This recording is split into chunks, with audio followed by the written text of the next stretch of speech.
किसी समय में कश्मीर के कश्मीरी पंडितों ने भी यह सोचा था कि यहाँ पे सब कश्मीरियत है, सब हमारे भाई हैं, गंगा जमुना तहजीब है, हमारे साथ कुछ इस प्रकार का नहीं होगा।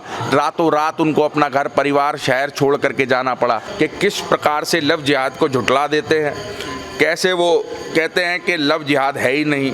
ये वही लोग हैं जो आतंकवादियों को पनाह दे करके कहते हैं इनसे गलती हो गई, ये भटके हुए युवक हैं। नमस्कार, आप सभी का स्वागत है हमारे चैनल पर। और आज हमारे साथ हैं महंत विकास शर्मा जी, जो आज हमसे बात करेंगे लव जिहाद के बारे में। बहुत बहुत शुक्रिया महंत जी हमारे साथ जुड़ने के लिए। योगी आदित्यनाथ जी ने अपनी रैली में ये साफ कर दिया है कि अगर जिहादी नहीं सुधरे तो इनको इस चीज़ का बहुत बड़ा फल चुकाना पड़ेगा। तो किस तरीके से देखते हैं आप इस चीज़ को? देखिए, जय श्री सीताराम। महंत योगी आदित्यनाथ जी का हम अपनी गद्दी से बहुत बहुत आदर करते हैं, बहुत बहुत उन्हें साधुवाद देते हैं कि उन्होंने इस शब्द का इस्तेमाल करते हुए और उन्हें कहा कि लव जिहाद करने वाले व्यक्ति को बख्शा नहीं जाएगा, छोड़ा नहीं जाएगा। लेकिन ये बहुत बहुत बहुत दुखद घटना है कि सेकुलरिज्म की आड़ में आप और हम जैसे कई हिंदूवादी सोच विचारधारा रखने वाले लोग आज के समय में भी आप इस चीज़ को देख रहे होंगे कि किस प्रकार से लव जिहाद को झुठला देते हैं, कैसे वो कहते हैं कि लव जिहाद है ही नहीं। और कहीं ना कहीं हजारों सैकड़ों FIR आज के समय में अलग अलग थानों में रजिस्टर्ड हैं लव जिहाद के नाम से। होता है, ये लोग कर रहे हैं। और आज एक बहुत बड़े प्रांत के मुख्यमंत्री ने भी इसका स्पष्टीकरण करा है कि इस प्रकार के षड्यंत्र हिंदुओं के अगेंस्ट चल रहे हैं। इसी के तहत मैं हिंदू सनातन धर्म की बहन और बेटियों से कहूँगा कि आप लोग इसमें सचेत हो जाएं और पूर्ण रूप से ध्यान रखें। किसी भी रिलेशन में आने से पहले सामने वाले व्यक्ति को पूर्ण रूप से जान लें तथा जब तक उसकी पूरी जांच पड़ताल ना कर ले किसी से किसी भी प्रकार की मित्रता या रिलेशन कायम ना करें। जिस तरीके से महंत जी देखा जाता है, जो देश के बुद्धिजीवी और सो कॉल्ड सेक्युलरिस्ट हैं वो हमेशा से जो लव जिहाद है उसको बोलते हैं ये बनावटी और कुछ भी नहीं है। लेकिन जब ऐसी घटना हो जाती है तो वो ये टिप्पणी देते हैं कि वो तो बच्चे थे और बच्चों से गलतियां हो जाती। किस तरीके से देखते हैं आप इस चीज़ को? इसको स्पष्ट रूप से मैं इस तरीके से देखता हूं कि आतंकवादी जो पत्थर मारते हैं कश्मीर में सेना पर, ये उन्हें भी बच्चा कह देते हैं। एक लड़की की लव जिहाद के कारण अभी कुछ समय पूर्व हत्या कर देते हैं, उसे भी ये लोग बच्चा कहते हैं, नादानगी में हुई हरकत कहते हैं। ये वही लोग हैं जो आतंकवादियों को पनाह दे करके कहते हैं इनसे गलती हो गई, ये भटके हुए युवक हैं, ये बच्चे हैं। और जो लोग हजारों लोगों का कत्लेआम कर देते हैं लव जिहाद करके, देश की संस्कृति और राष्ट्र की सुंदरता को, अखंडता को पूर्ण रूप से भंग छिन्न भिन्न कर देते हैं, ये लोग उन्हें बच्चा कहते हैं। जब इनके बच्चे उन वाले बच्चों उसके हाथों मरते हैं तब इन्हें एहसास होता है कि सेकुलरिज्म नाम का कोई शब्द इस दुनिया में नहीं है। महंत जी, तौसीफ जो है वो मेवात का था और मेवात में हमने ये चीज़ देखी है कि कितने समय से पलायन कर रहे हैं हिंदू। तो क्या अब ये सेक्युलरिस्ट लोग जो हैं और लोगों को, क्या अब जो हिंदू लोग हैं जो सेक्युलरिज्म की बात बोलते हैं, क्या उनको अब जागने की ज़रूरत है? क्या उनको इस चीज़ पर भी अपनी आवाज़ उठानी चाहिए? सेकुलर हिजड़े अपनी रोटियां सेकते हैं। मैं वो महात्मा नहीं जो घर में बैठ करके केवल और केवल घंटी बजाता हूँ। मैं हिंदुओं को जागृत करने का काम करता हूँ। तुम्हारे चैनल के माध्यम से ये बतला देना चाहता हूँ, ना हिंदुओं को ऐसे सेकुलरिज्म की ज़रूरत है, ना ही वो इतना कमज़ोर है। जिस दिन हिंदुत्व और हिंदू जाग गया उस दिन पूर्ण भारत एक पक्ष एक राज्य करके दिखा देगा। और ये जितने भी भौंकते हैं कुत्ते हिंदुत्व को ख़त्म करने की बात करते हैं, इनका नामो निशान नहीं रहेगा। कुछ लोग इस देश में अपने आप को असुरक्षित मानते हैं, इस देश को इंटॉलरेंट कहते हैं। लेकिन अगर हम आखिर में देखें तो वही लोग इस पूरे देश को जलाने की कोशिश करते हैं और वही लोग हिंदुत्व की विचारधारा को ख़त्म करने में लगे हुए हैं। किस तरीके से देखते हैं आप इस चीज़ को? इस देश में इस समय यदि कोई असुरक्षित है तो वो केवल गौ माता, हिंदू और सनातन धर्म है। भारत की हिंदू सनातनी लड़कियां हैं जो लव जिहाद की शिकार हो जाती हैं, उनके साथ बर्बरताएं हो रही हैं, रेप हो रहे हैं, उनके साथ अन्य कई घृणात्मक कार्य हो रहे हैं। मौन मीडिया उस पर सवाल नहीं उठाती, अवार्ड गैंग उन पर बात नहीं करता, मोमबत्ती गैंग उन पर बात नहीं करते, उन पर ना ही कोई और सेकुलरिज्म हिजड़े बात करते हैं। जब कोई नर ब्राह्मण या महंत उस पर बात करता है तो उसको पाखंडी, ढोंगी और लोभी बता दिया जाता है।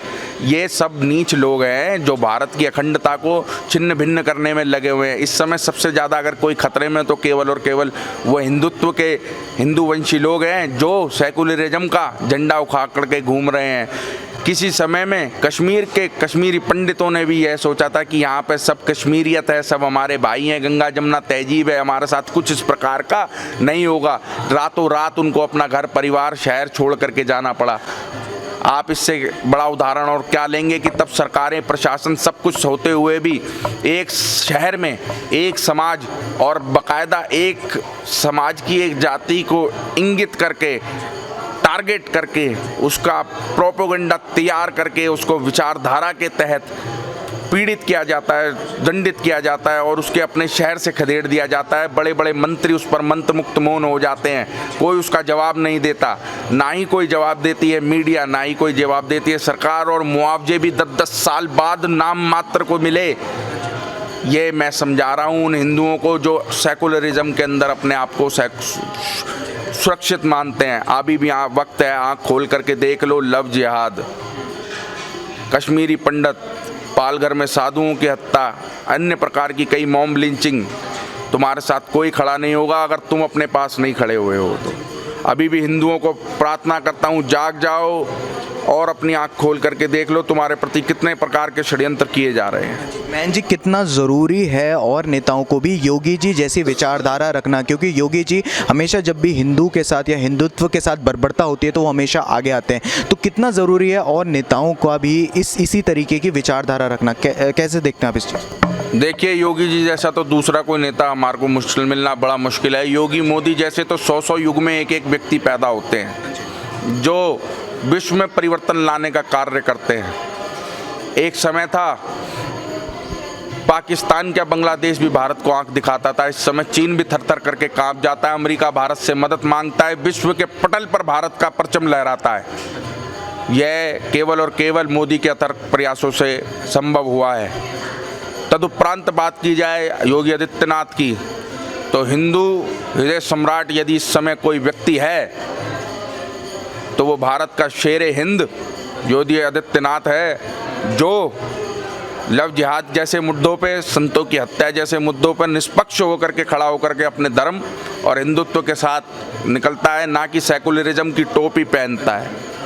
जो इस देश में कुछ बुद्धिजीवी हैं और जो सो कॉल्ड ये बॉलीवुड के जो एक्टर्स वगैरह हैं, ये लोग क्यों खड़े नहीं होते जब आसिफा जैसा कांड हो जाता है? तब तो ये अशेम्ड हिंदू बन जाते हैं, लेकिन अगर निकिता तोमर के साथ कुछ गलत होता है, अगर हिंदू के साथ बर्बरता होती है, तो क्यों वो वहाँ पर मौन होते हैं, मौन रह जाते हैं? कैसे देखते हैं आप इस चीज़? ये क्यों बोलेंगे जो खुद ड्रग्स रैकेट चलाते हों, माफिया का हिस्सा हों। आप मेरी बात को समझें, जिनके कनेक्शन सीधा दाऊद से, दुबई से निकलते हों और खुद ड्रग्स के रैकेटों में फंसे हों, वो हिंदू संस्कृति की बात करेंगे? ये आपकी भुलेखा है। वो सेकुलरिज्म की बात भी केवल और केवल हिंदुओं को दबाने और जलाने के लिए करते हैं। वो पूर्ण रूप से हिंदू विरोधी हैं।